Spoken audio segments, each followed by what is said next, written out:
Hey, welcome to this episode of Black Beat Podcast, where we're unapologetic about the information and content that we bring to our community. Hey, my name is John Washington, and I'm your host today. And today I got a few guests with me. And today I got a special guest here on Black Beat, Evan Goss-Lemelle, the executive director of the Black American Chamber of Commerce. And I also have my co-host, Alex, here handling his side of the deal. And we're going to move into some pretty exciting conversation today about a few things. But first of all, I'd like to introduce my guest joining us today. How you doing, Gus? What's going on, buddy? Not too bad, not too bad. Same as always, every day. Black American Chamber of Commerce, we're doing stuff. Everything that we can. Yeah, tell us a little bit about what you're doing over there, man. Oh, man. We've got every initiative possible going on right now. Right now, we've got the Impact Now grant that we're working on, get some money out in the community, $500,000 that we're distributing directly to businesses in partnership with the Philippine American Chamber. Oh, really? How long y'all had that money? Oh, man. We just got it the start of this year. Yeah. Oh, really? That was results of the EEIP program. The what are we calling it? The Economic Equity Impact Program that I was partly responsible for helping to create. I was part of the initiative to get the bill passed so that funding can go to those businesses. But so what's the process, man, to get at that money? Oh, it's just as simple as fill out an application. Oh, really? Yeah. And I'll forward you over the link. I believe you actually had distributed it to your mailing list and everything. But really? I'll make sure that we got that out for everybody. Did we get that out? Yeah, we got it out. Yeah, well, right on, man. So what is it about? All you got to do is fill out an application. They're going to give you how much money? Fill out an application, $2,500 to $25,000. Depends on what the needs are. What the needs are. So you got to talk about the needs, or is it like a RFP? So we have the first process, which is just that initial application. So you go through, there are various different categories that funding goes towards. Basically, it'll cover every aspect of business operations.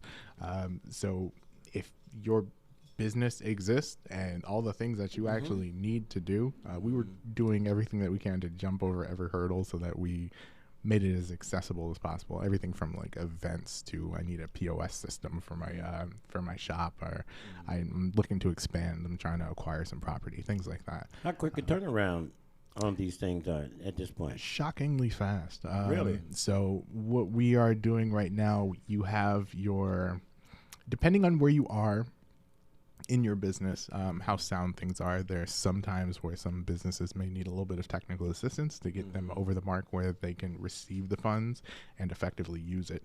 And then there are some who are you're just sound. If you're just sound, then the following month after the application, we go through, we see, oh, you're good to go. Well, here you go. Just cut the check. Here you go. Y'all hear that out there? Yep. There's some opportunity available for you small businesses that are out there, small black businesses that are going on out there. Tired of high gas prices? Save money on your transportation costs with TriMet's Reduced Fare Transit Card. If you meet income requirements, you can get your first month free while you enjoy unlimited rides on buses and trains anywhere TriMet goes. That's 1 month free, a $28 value when you sign up today for TriMet's Reduced Fare Card. We'll help you travel smarter and make your money go further no matter what the price is at the pump. Visit TriMet.org/save to learn more and apply today. That's TriMet.org/save. TriMet. How life moves. Let's talk a little bit about the economic landscape. Yep. What's your overlook? I mean, your view on the economic landscape of black businesses in Portland these days, man? It's mountainous, to say the least. Issues are issues. Yeah. There's right now, there's a lot happening, especially with our businesses. There's a lot of new barriers that are coming into play, i.e. affirmative action. That's that looming shadow that's looking over us all right now. I know politics are a little bit more, politics around that time were definitely a little bit more reach across the aisle on some things, less hyper pendulous as it is right now. But it was, he was an appointee that was from the get-go. It kind of felt like he was, I don't know if he hated himself or something. Man, or what, but I mean, he hanging out with them rich boys, so I Yeah. guess they influencing him sooner or maybe present, more sooner than later, right? Yep. Yeah. So when we're looking at the landscape in reference to some of those, in relationship to some of those events that have happened around affirmative action and Roe versus Wade, all these types of rulings, I understand that there was a new ruling that came out last night. Yeah, Texas. The ruling in Texas for our minority business development centers, minority business development agency down in Texas. Now, that ruling was, it's in Texas, but it creates a precedent, and when there's a precedent, that means there's a problem. So they opened up those agencies to allow for non-minority businesses to work in them, to work with those agencies. His quote was "time's up," which is problematic to me. They ruled it an unconstitutional thing to be able to exclude those white businesses from working with those agencies. And tell us a little bit about that ruling. The ruling. So there was an all-white plaintiff that had that said that it was a discriminatory practice for them to exclude white businesses from being able to participate in programs and to be supported by the minority business development agencies, as well as the minority business development centers. Now, those are important, and those are federal programs that are around the entire country. We recently just got one here in Oregon. Like just over a year ago, I think they had their grand opening. And now with that ruling, it creates a precedent. There's an opportunity for, this is Oregon, so it's already started. The people have been frothing at the mouth to tear apart race-based programming. The moment that affirmative action was no longer a thing, they've just been ready to go. We saw examples of that when we were distributing that money for Care Oregon. So we've been trying to navigate that landscape ourselves. I saw this coming from a mile away. Wow.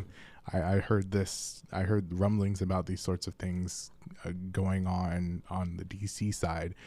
The connections that I have in DC, they've been telling me, it's like, well, we've been trying to change the way we do things so that we didn't have to worry about it. Doing things like getting rid of those checkboxes that you have. So to determine if you have a disparity, get rid of the checkbox that says Black, therefore you have a disparity. Now you have to write it in. Here's a box, write in what your disparity is, which makes sense. It allows them to open to, like, you can say, I've experienced discrimination based on race, and that has closed off certain doors to me. That works perfectly. Now, if you say Black, that doesn't mean disparity anymore. Because affirmative action is gone. No. So what's driving? What do you think is the undercurrent of driving this stuff? Is it the same old Jim Crow, white supremacy realities, or is it just, I mean, Roe versus Wade and all that on the female side, man, around the right, for abortions, all that kind of stuff, But the other side of this is when you start looking at affirmative action and how it begins to address any of the plight and the growth of the black community. Is that intentional, you think? Is there a system, or are we looking at some conspiracy theory, or what do you think the origin of something like this is coming from? Or that it matters? I mean, looking in the land of milk and honey where we've lived and grew up, we already know where the boogeyman is. Yeah. But what do you thought? It's interesting. I think it comes from, I think a lot of it stems from misinformation.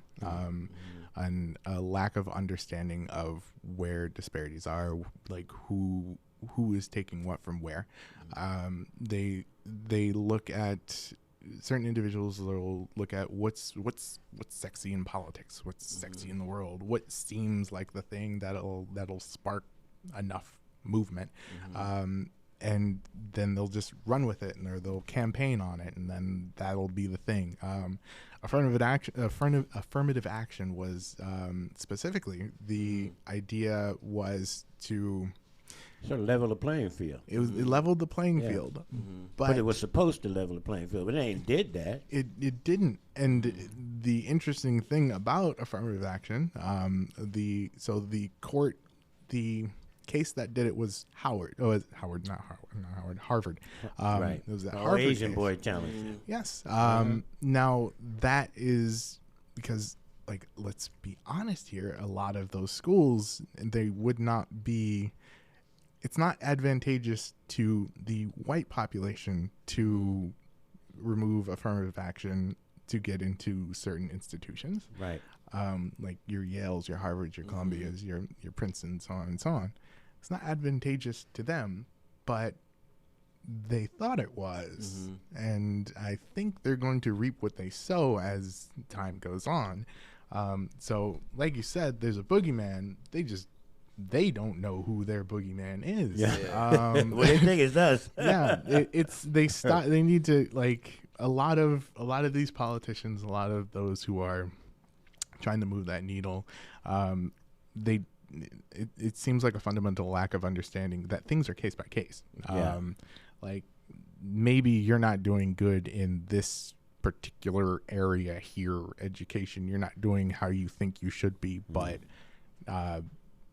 it's not my fault. Like, it's not our fault. Like, don't blame us. There's a program that was helping you get into school. Like, you were getting into Harvard. You were benefiting from affirmative action in that case too. Yeah. Maybe we were benefiting in other institutions, but like those big higher learning, like, you were just a recipient as we were. But now you're going to tear that apart. That's is what it is. So how do you think that ruling last night will affect organizations like your own, like Chambers? For us, I've been waiting for this. I don't foresee it impacting us directly outside, other than funding sources. Maybe it'll change reporting. Maybe it'll change certain things. But us directly, I've been looking for this. I've changed the way that I've been wording certain things. I've been excluding race for things. I've been using other ways to target our people. Reaching out to, like, Blossom Media in order to get things out. I know how to market, know where to market, change zip codes, navigate, So we like scoring systems, like the way that we score the way we score for those grants, instead of doing it since we can't do it based on race, so we can prioritize certain populations. Use zip codes. Now we know what the demographics of the zip codes are. We know where certain people are, so we'll wait on the zip code. Why not? So how do you think it would affect our organizations like Black Business Association? That's criteria specifically talking about black businesses or black. How does an organization like that navigate around something like this?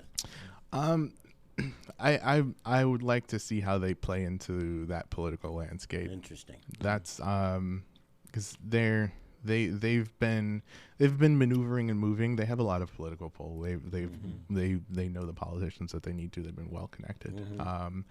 So it'll be interesting to see how they maneuver around it. For us, kind of the different lanes that we occupy between the two of us. Our priority is our community. Our priority is also our community without taking anything off the plates of others. Because that's where you start running into problems. We should all be working together to get more for all of us. That's why the CEC exists as a coalition of economic chambers. That's why we work with Native chambers, the Philippine American chambers. Why we work with the Korean American chambers, with the Hispanic metropolitan chambers. There's resources out there for all of us. And we don't have to take away from other people in order to do that. Now, whether or not some people agree with that, that's on them. But for us, we're do everything that we can to make sure that we don't take off of someone else's plate, because that's when they want to take off of our plate, and that's where problems come. So let's look at the landscape, okay, since COVID, what was your sense of, what was the impact did you see COVID having an impact on small black businesses in the state of Oregon when COVID hit? Yeah. Then moving forward from there, what do you see was the impact of COVID? During COVID, I would say COVID had two waves. COVID came in and did what it did. Everything shut down. Businesses were hurting during that time. So now COVID, I think, had less of an impact than the things that happened during COVID. During COVID, we had George Floyd, which honestly I would not be in this seat, or I would not be in the position that I'm in right now if it weren't for George Floyd. Yeah. As unfortunate an event that was, that I think that activated us all. It really put a spotlight on black businesses. COVID hurt. COVID hit. COVID started closing down a lot of businesses. A lot of businesses hurt during COVID. And a lot of businesses didn't really understand how to pivot during COVID. Didn't have the funds to pivot appropriately during COVID, to switch that digital landscape, to start focusing more on the internet and how can we deliver through e-commerce rather than hoping and praying someone's going to walk through our door. Right. But when George Floyd happened, which tragedy though, the tragedy as it is it's horrible as it was. I think that put a spotlight on black businesses and the need to empower and uplift the black community economically.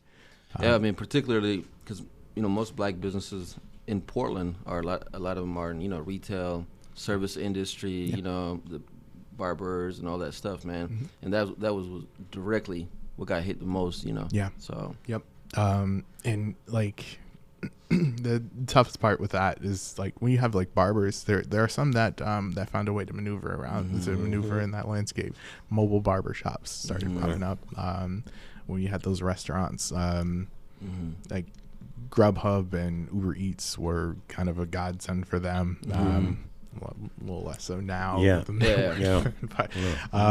they were a godsend for them then, and that was a real game changer, and that kept those restaurants alive. The things that I started seeing I had a lot of hope during COVID because of the way that a lot of businesses started behaving during that time. It showed to me there was a level of unity that came out of that time that I just never saw before then. You look at the business landscape. I was in banking at that time, particularly on the small business bank side. I mean, there was still some good stuff that came out of it. Is like, I think there was always going to be this natural progression for people kind of transitioning to more like e-commerce and things like that. Then as soon as COVID hit, I think people had to pivot overnight for that, like overnight they became experts on, doing retail online and stuff like that. And now when you walk around, a good portion of their sales and their revenue is coming from online, and they become like masters at that, so. Yeah, you had to. It's we've been referring to it as the new normal. We've been, like during COVID, everybody was talking about, I can't wait for things to go back to normal. Things will go back to the way that they were. What's the likelihood of that, though? You think it ever get back to like how it was? It'll get back to normal, but we're in that normal now. Yeah. Is that what this normal looks like? This is the new normal. So I guess we can go back to the original question: is what is your perception of the landscape of black businesses in the state of Oregon? In the state of dipped and dodged. I know it's a big one, but it's in Oregon right now. The landscape, I see it as I'm hopeful, but there's so many issues and barriers in the way right now for true success. And there's not enough entrepreneurship. There's nowhere near enough entrepreneurship. Like COVID was great for pushing businesses, pushing individuals to start moving and starting their own business and do their own thing. But there's not enough. There's just not enough of us at all. And many of us are leaving. You hear it all the time that there are resources there, but those resources are getting less and less now. As they poured a bunch of money and a bunch of opportunities our way during COVID, and now you're seeing those numbers go down. And as you see those numbers go down, you also see those businesses, the number of businesses go down. And when you see the number of businesses go down, you also see people leaving the state. And it's like they pursue opportunity. And we already have a small population as it is. Yeah. You know, and like of that population, how many of them are business owners or, you know, old enough to be business owners? So or have the means or the resources that the connections that it takes to own and operate a business. You just don't really see it. You know, man, I'm really struggling with a couple of questions that are redundant in my mind constantly as someone that's been in this sector for as long as I have been, is that we all were motivated to achieve the American dream. And our perception of what the American dream was, right? Business ownerships. And the question still remained was the idea of freedom in this country was the backbone of this country was small businesses. I guess the question that I constantly keep arriving to, has the American dream changed? Oh, yeah. I don't believe in that old traditional American dream. I haven't. Small businesses are the backbone of this country? Well, small businesses are the backbone of our country. Absolutely. Straight up. But is that the American dream or the perception of the American dream? I don't think that's the American dream anymore, though. I think that that's absolutely a fact and true, that small businesses are the backbone. Main Street is probably the most important thing to this country. But there's certain corporate interests and certain, like, the landscape itself has changed so much that it's those small businesses are important and they are the backbone of this country. A lot of them are reliant on a lot of those larger corporations now. Like when you see sales of like retail sales and your general, what was traditionally a Main Street store, a lot of them are selling their products on Amazon now, in the Amazon Marketplace or Walmart Marketplace. That's what you see now. You don't see like you can't just walk to the corner store on Main Street anymore, and the hardware store on Main Street. Like those aren't. It's hard to compete when Home Depot and Lowe's are in every town. Yeah, like you can't. You're not going to beat Walmart's pricing.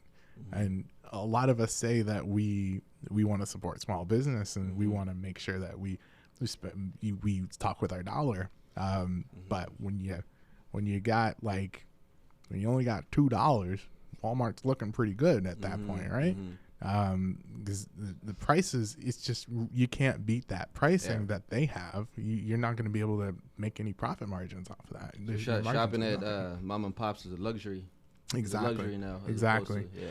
Which is a shame. Which is really, really a shame. Honestly, I wish it weren't that way. So we have to find other ways to differentiate ourselves, to differentiate our products, which the Black community is in probably the most optimistic and powerful position to do so, because like we've always been the most innovative in, like, when it comes to being able to integrate our culture into our products. We're phenomenal at that. That's just a strength that we have. But are we literally making you hear all these different kinds of things on Facebook but anyway, nobody don't take none of that stuff too literal. But at the same time, when we talk about the fact that we're living in the most opportune time in the history of the Black man in this country, but at the same time, it always seems as if anything or any vehicle or any avenue, and I don't like this victim posture, because I'm not. That's not who I am. But any avenue that would result in the advancement and success of African Americans in this country seems to always bestowed or plagued with some kind of shackle on it, and when that pathway has been identified, it's almost like a chess game constantly. Every time this pathway is identified, there's a piece moved in place to not allow it to be too successful. But they say that there's a whole lot of exciting Black millionaires and wealthy people in this country doing business. I see, other than the ones that they show us, and there probably is a lot of covert ones also. But what do you think is some of the key elements that is needed to survive in the marketplace today as a Black business or a small minority business or a BIPOC business? What do you think are some of the key skills or links or assets that one would have to be to survive in this marketplace? Something that I advocate for wholeheartedly, constantly, and like very just with all my heart, collaboration over competition. We work too hard to try, and we're very competitive. We're often way too competitive, and we don't cooperate and collaborate with one another. When you see those businesses, those millionaires, those really successful ones, it's because they formed so many different relationships, so many strong, potent relationships that are real. And then we look at a lot of our small businesses, and they're viewing everyone as competition. That's often what will hurt a business. Is like, of course you want to compete in the marketplace 100%, but you don't want to drive your competition out of business, of course. Like, that is something that is not spoken about enough. That we want our competition to be there. We want to see our neighbors thrive. If our neighbors thrive, we thrive. It's competition makes us better, always. It's just the way that it is. And a lot of the time we are so fixed on, we got to defeat them. We have to defeat our neighbor. We got to make sure that we're the guy we're standing on the top of the hill. Right. It's capitalism, though, isn't it? The very notion of the infrastructure. That is the way that it is. But one-upmanship. It's good. We can get to the top of the hill first, But there's room. The hill's not a point. The hill's pretty flat. We can all stand there. Well, so they say. I've been climbing. I'm still the real estate that I'm standing on seems to be fragile and timid, but I'm trying to get to some solid ground. I don't know what that look like, though. It's one of those things. If you turn around, you give a hand up to help pull your neighbor up, then maybe, you never know, he might get past you. And when he does, he'll remember that you turned around and pulled him up, and hopefully he'll turn around and pull you up.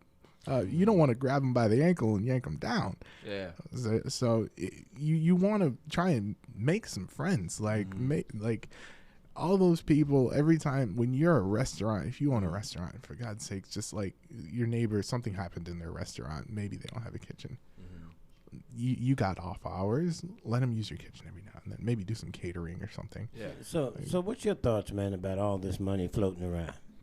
Okay, in terms of its destination and the focus of these federal dollars and where it's going in relationship to what we believe is why the small business, in relationship to small business, right, or to business itself in general, as a specific strategic agenda to enhance, to develop, or whatever, in relationship to housing and all these other dollars, these federal dollars going into community development and all this kind of stuff. What are your thoughts about the priority of these kinds of deliverables these days? I mean, are they within?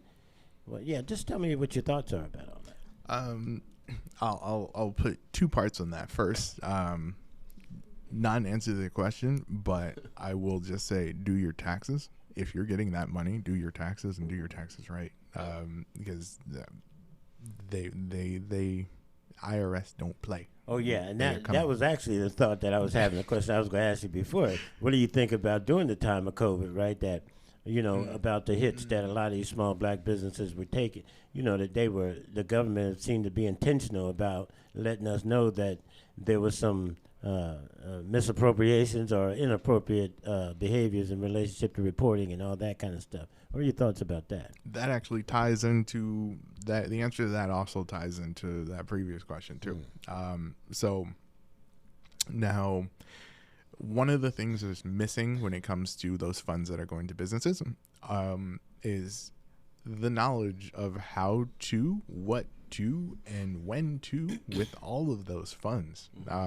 So when you get those funds and you say it's for X, how do you execute that and make sure that you are doing exactly X? You're not using those funds on anything else. This is what you said you're using that money for. Use it on that, straight up. Don't play games with the government. The government always wins. And when you how do you execute that? Like, how do you plan? How do you budget that appropriately? And how do you execute on the plan that you proposed? And making sure that you have everything that you need. So the component that was missing to that, they were in such a rush to get those funds out, and they are in such a rush. Like now, they still haven't really filled in a lot of those little gaps, the technical assistance that comes with that, they're not really putting as much into the technical assistance side of things to make sure that those funds are being used appropriately, and that someone is there to tell them, okay, you've got grant funding. This is going to be handled differently on your taxes than normal revenue is. Yeah. So you need to connect with like your accountant. You need to make sure that this is documented as it should. That you have all the paperwork. Because people are under the impression sometimes with grants you don't have to report that. So yeah, that's what people think. Money's coming in. Yeah, money's coming in. They want to know about it, and you that needs to be handled. And I will say grants too. COVID was unique in this, but another thing that I say often is grants are found money. Always look at it as found money. Yeah. There's too many businesses that are reliant on grants. Like, right. That's the nonprofit world. Chasing them dollars. You become more of a financial person than more than a director or, So. Oh, yeah. That's a lot of my day is chasing down funds. As a nonprofit. As a nonprofit, that's just what it is. But if you're a for-profit business and you are reliant on grants, that's not the model. You will not survive. I promise you. Yeah, I'm with you on that. But man, we've been floating around in the muck and mire of this, and just agitating and emoting. But let's look at what the future. What does the future hold for us, man? I mean, in your perception of growing this sector. I mean, because it seems to me that this sector is taking a serious hit. Even though that it may be that monies are flowing in a certain sector when it comes to the black experience in our communities, the question that I'm still having is at what point, what's the future look like for the backbone that we keep talking about of this small business reality? I mean, or is everybody going to work for somebody? No. Now, I'm optimistic about it because A, I have to be, and B, I want to be. Now, I see the future of black business being we're gonna catch up to where we need to be. Now, and that is part of what my job is, to make sure that we have those barriers removed, and that we also offer the assistance that's necessary for businesses to pivot and to grow appropriately.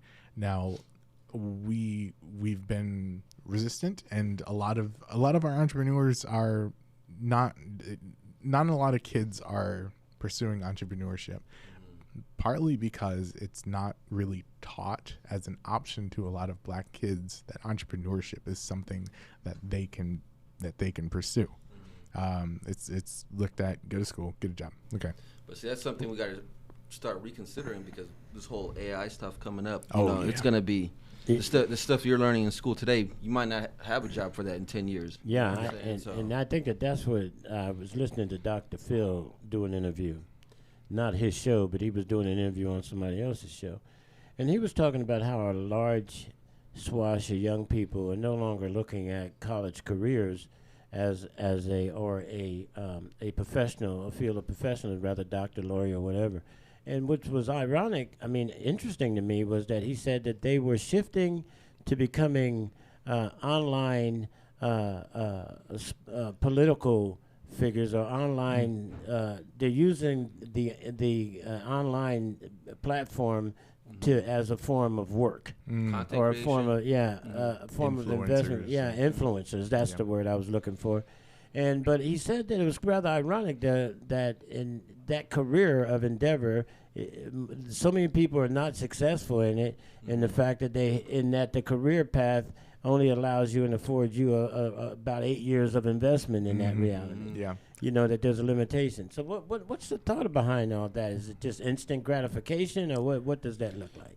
I think it's everybody wants to be a little bit famous every now and then. Now, I will say, anyone who's listening or watching, I want you to know that AI should not be scary. I've always been an advocate for AI. Now, there are two schools of thought. One, AI is going to take all of our jobs. And the other one is, no, AI is the greatest thing ever. Now, the answer is always somewhere in the middle. And I promise you, if AI is not going anywhere, and your options are to embrace it, learn everything there is about it, and keep up with it, and let it help you grow. I look at it more. AI is a lot dumber than a lot of people think it is. It is like it still can't do word problems. Like, let's be honest, it can't do third grade word problems. So it can't grasp what a hand looks like yet. Now I look at it as the same way as a calculator. When the calculator first came out, everybody thought that people were going to be dumb. Like, they can't do math anymore. The calculator's doing all the work for them. Now, since then, math has gotten far more complicated in schools than it used to be. Like, now that we have AI that can take a lot of those mundane little things out of the equation, we can focus on a lot more complicated things. We can like those lessons, those things that they need to do, they just got a lot harder than they used to be. Now you've just like AI is just going to jet you forward, and things that we look at as like, that's not something I can touch. I there's no way that I can even fathom that idea. That is what AI is going to open that door, and that's just the way that it's going to be. The future is. At the same time, like, there was always this perception that going to college is the ultimate path to success, and I think sometimes it took people away from some passions that they might have had, right? So you see a lot of people now advocating to go to like trade schools and things like that. Those are the things that are going to be available in the future all the time, because AI is not going to be able to go behind the walls and put some plumbing in and stuff like that, right? But I mean, I was passionate about like woodworking and stuff like that when I was in middle school, right? But I was under the impression I had to go to college to be successul and not do the woodworking thing. But now there's a reverse in that thinking, So and it's one of those. Imagine like plumbing. You're a plumber. You lay some pipes, and now lay some pipes behind the wall. Now imagine if instead of you having to do like so much manual work and things, you incorporate AI. You take a device, something that can now just project the entire pathway that you need to of all the pipes. Now your work just got way more precise. You are at an advantage above advantage. You are the plumber of plumbers. And you're right. Trade schools they should be elevated a lot more than they are. People should be pursuing a lot more trades. An elevator technician makes a lot more money than elevator technicians make a lot of money, and they're those jobs they got a lot of liability too. They do. Oh yeah. Yeah. It's but those jobs aren't talked about enough. Those trades aren't. And also I think I had kind of like danced past your previous question as well. Well, you keep on dancing. It's a good old thing. You can dance for a little while, but we'll nail you down sooner or later. Got around your previous question there. But it's so I'm trying to remember. What was it again? Before I went on my AI tangent. Well, we can keep on moving past that AI, discussing that, unpacking that just a little bit more. I mean, I think it was more about the future outlook. In terms of how you perceive where we're going and the things that are happening right about now. What's the sense? Where's the light for hope and inspiration? And I think that it's important for us to be able to continue that, because the outlook as it looks right now, it looks kind of bleak, man. I mean, when we look at it, the struggle to gain awareness or political attention to the issue around the business decline, and the sense of sort of looking at how do we begin to navigate the landscape of this whole issue around BIPOC business and the concerns, and rather not those federal concerns become that the small business becomes more of an attention of the feds versus the issue around housing, the issue around drugs, the issue around mental health, which are all things that I think are important to discuss and that are important to have attention to. But it just seems to me, when we pull away from the foundation pieces that really keep the mechanism moving, when we neglect that, we tend to build other things. If we neglect the foundation, then we're still making more dependency.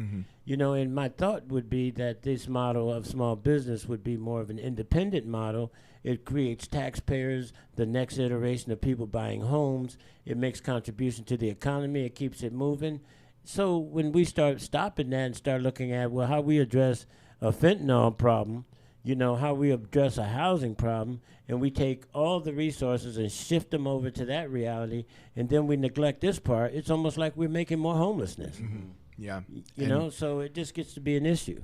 I will say too, this is a whole nother conversation, especially when it comes to like a lot of the drug problems and things like that. That is a whole nother conversation that I will say that is the funding that's been shifted into a lot of those programs is an admittance in the failure of the correction system.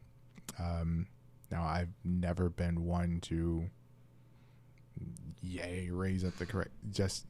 It's basically you've admitted that your correction system doesn't correct anymore, and it's just holding.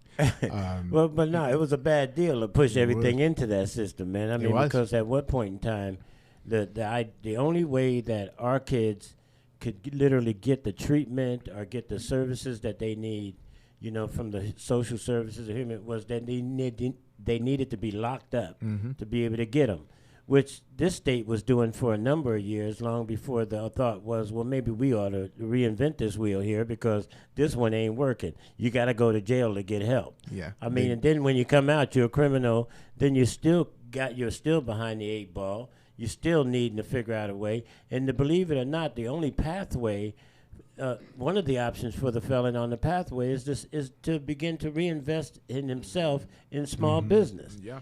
Some sense of independence. So we see that intersection constantly, Always. Yep. And that the profile of how we're beginning to see what comes to the table is who needs to be sitting at the table when the client comes. I mean, because we got corrections that comes into the door. We got social service that comes into the door.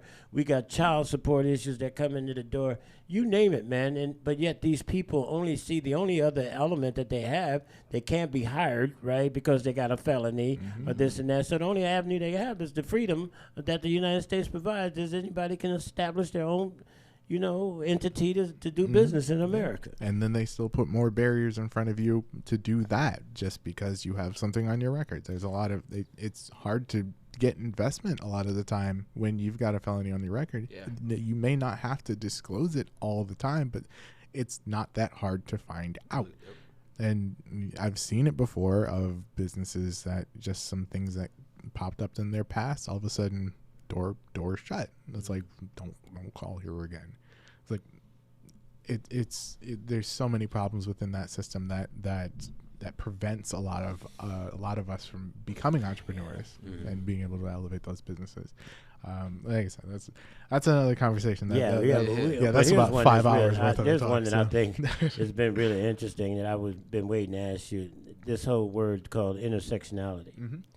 Okay, lately, how does the issue of intersectionality, such as gender, LGBTQ plus identity, the disabilities, interest, what's the experience like of black entrepreneurs in Oregon when it comes to these types of situations? What you've been hearing about this kind of All right, yeah, that's one that we've been working very hard to address because there's, I love our people to death.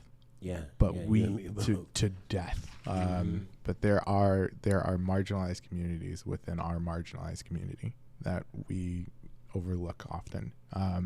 There is significant investment going into certain communities that may not be going into ours, and then the problems are there's not a lot of support for certain communities that are intersectional. You see a lot of businesses that within the LGBT community, it's difficult for them to integrate within a lot of areas within the black community. If you're black and LGBT, they're often looked at differently and they don't feel like they belong. And then within the LGBT community, they try to find something there, and because they're black, they don't necessarily fit in. So there's not a space with that intersectionality for them to feel safe, wanted, or supported. And that has been something that's I've seen minority within a minority group. Exactly. There's a story, honestly. There was a business owner that reached out to us, reached out to me when I had like first started with the BACC, when I was acting as a business coach. As a business owner came out, he called me, and he, like, normal appointment sort of thing, like, cool, well, looking forward to meeting you. We'll talk. We'll set up that first appointment. Great. Off to the races. Everything's fine. Then he called me back. He said, I just want to let you know I am a gay man. Like, I'm gay. It's like, okay, what the hell are you calling me for? Like, what are you telling me? Like, what's that have to do with anything? I was like, well, I had been trying to work with another organization, and that was problematic for them. They had, they ghosted me. They stopped calling me back. It's like, okay, that's a problem. I understand now. I get what you mean. Like, that's a problem. That's something that needs to be addressed. That is not something that we would ever allow. I don't care what any of those things are, anything else. You're a black business, and you need to be supported. Straight up, the end. I don't care about anything else. And the fact that there is that level of discrimination even within our community is something that needs to be addressed, honestly. Wow. You any thoughts, Alex? Yeah, man. I mean, we haven't come across anything like that, but that's tough, man. Yeah, it was tough to hear. Honestly, it was a conversation that, like, I didn't want to have. It's not something that I had thought of. Honestly, it's not something I thought about. Like, but it makes sense. Like, the more that I heard, like, I just hear those stories. Like, we work with, we've been kind of working with ORPIB. We've been connecting with them, and as well as Pride Northwest. We've been working with different organizations that cater to different communities. We've been trying to open all those doors possible. And as we have those conversations, it's like the stories that we hear, it's like, those aren't the people that I know. That's not the community that I'm aware of. We're an empathetic community. We just by nature, we're empathetic. Right.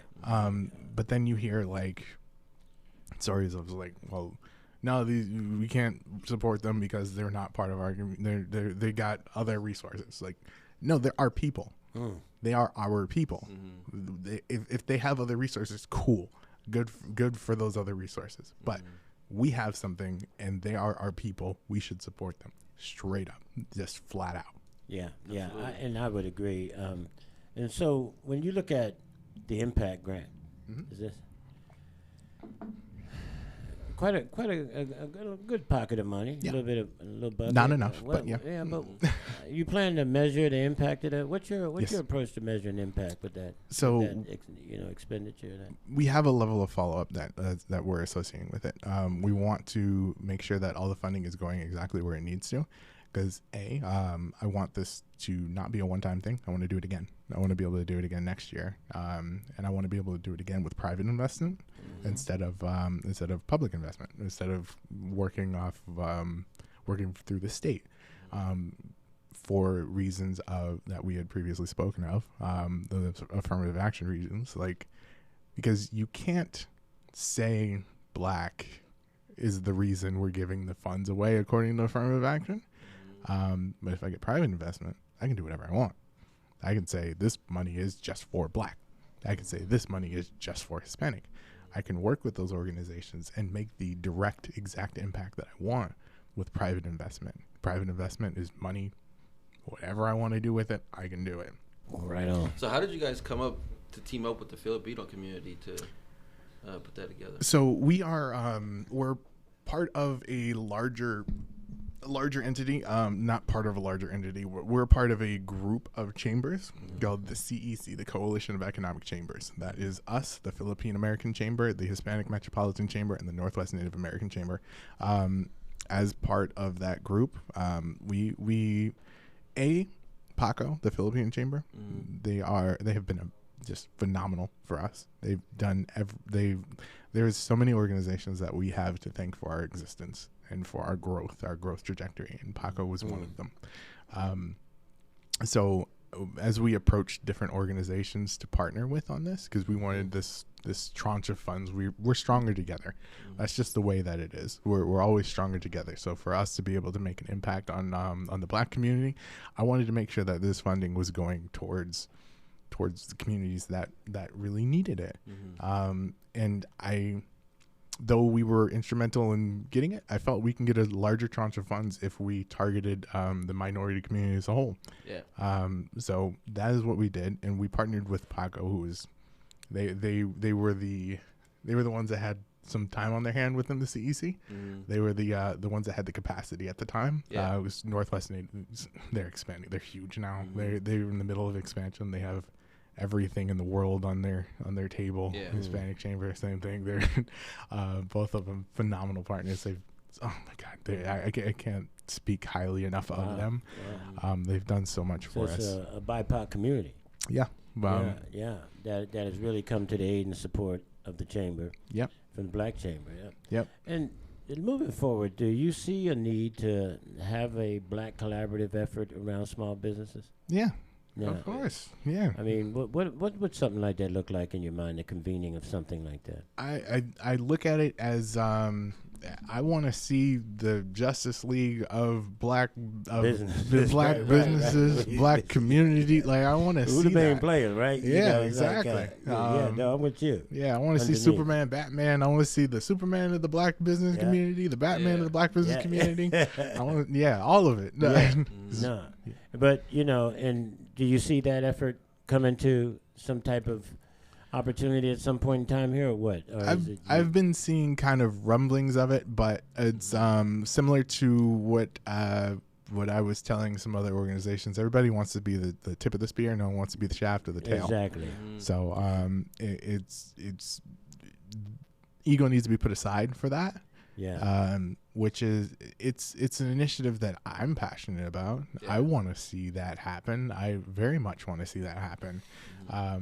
And like, the Soul District wants to be a part of them. Oh yeah, man. Make this move. The idea is right at this point in time, man. If we don't collectively come together, I think that there's going to be a lot of carnage.